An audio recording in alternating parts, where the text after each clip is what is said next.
in burgundy.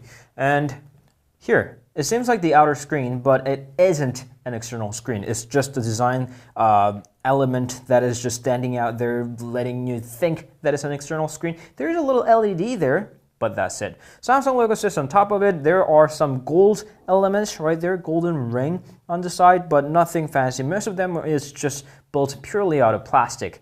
Rear has an 8 megapixel camera. That's an upgrade from the last generation. This f1.9, that's pretty bright for a phone like this.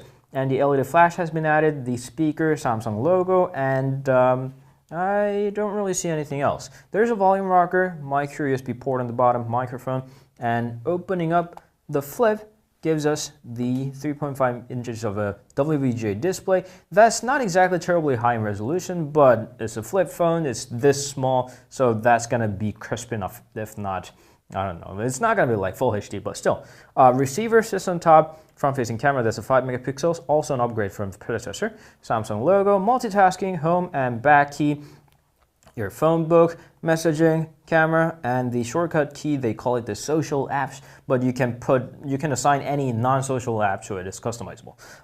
Talk key, talk clear, and the 9 keys are there, 12 keys are there. You can use these to type, or you can touch the screen if your app does not support the keyboard or the keypad. So let's try putting in the battery. And while we do that, we do have the chance to peek inside. There's a nano SIM card tray and the micro SD card slot if you want to expand that 16 gigabytes of built-in storage. Talking about storage, it does have 2 gigabytes of RAM. Upgrade again, Snapdragon 425 quad-core processor and Android Marshmallow. Now, let's turn on the phone. And we see the splash screen saying Galaxy Fold 2. And we're here at the initial settings screen. Scrolling down to English, let's get started.